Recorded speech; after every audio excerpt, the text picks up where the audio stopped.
It is fascinating that bishop and knight are of almost equal strength on the 8.8 board.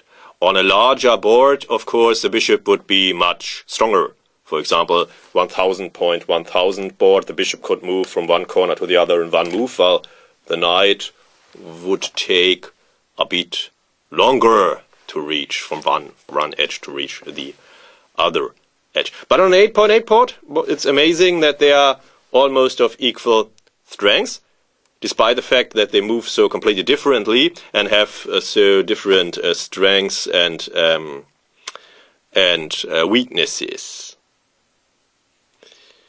Yeah, the bishop usually wants dynamics and the knight statics, to have time for its slow maneuvers, to have full control, no counterplay by the bishop, and then the knight often thinks in schemes. So you step 1, 2, 3, and so on.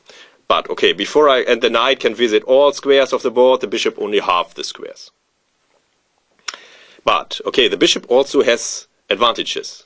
It is of course much quicker, can play easier on both wings, often uses Zugzwang as weapon against the knight.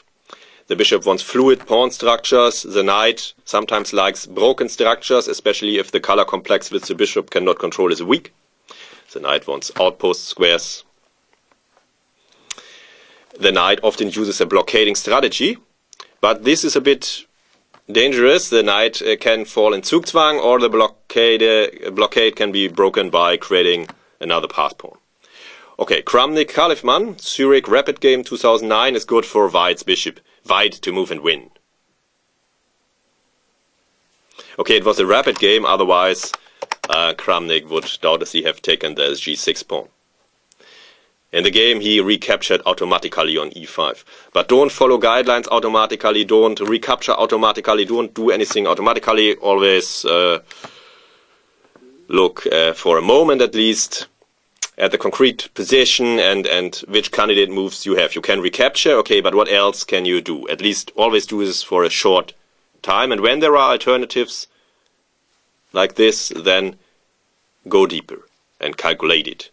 And here, yeah, White is winning.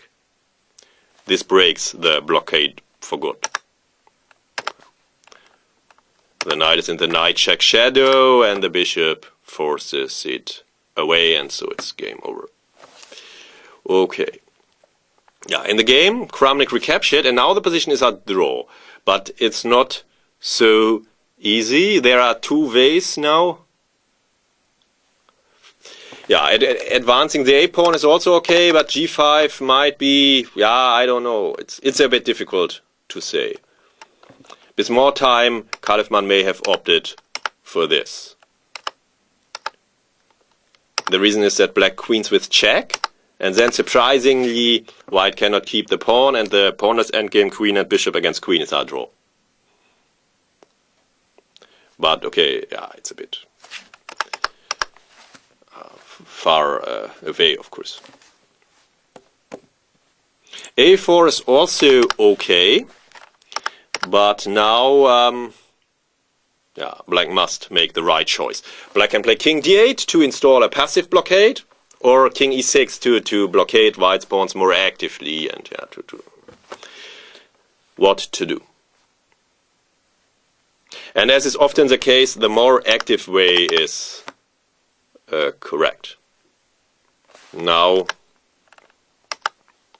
black's blockading setup defense. The position is a draw. Okay, it's not so easy, I agree, without the computer table bases, but with them it's clear. And now, okay, maybe I've not tried the best way for White. Now it's easier to see that the position is a draw. Black's king can move, and so no Zugzwang. While in the game, Khalifman opted for the more passive way to set up the blockade, and now, yeah, now White wins. White can break this. White has two pass pawns, and okay, the c pawn is blockaded well, but It's not possible to blockade them both very well. And the bishop has everything under control on one and the same diagonal, often a very good, of course, positioning for the bishop. No Zugzwang, everything under control, and then pressurizing with the rest of the forces. And this must win here, and it does. It is a winning setup here. Black cannot. Black has this blockading setup, but cannot do anything. Just keeping the blockade and moving the pieces back and forth. While white does invade.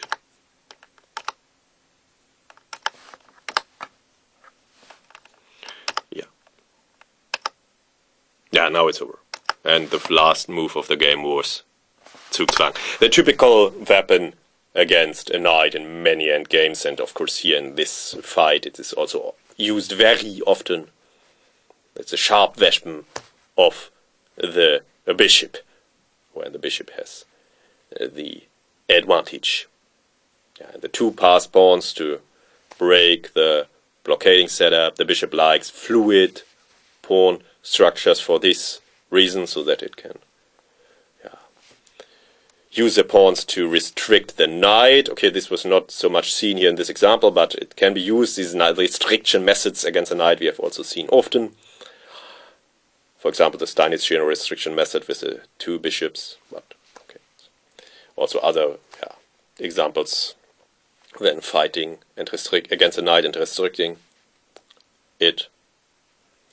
And this blockading setup was too passive for that reason. Well, the more active blockading setup draws due to the very reduced remaining winning potential. The defender exchanges pawns. Was of course one of the good guidelines on the right exchange, as we have seen.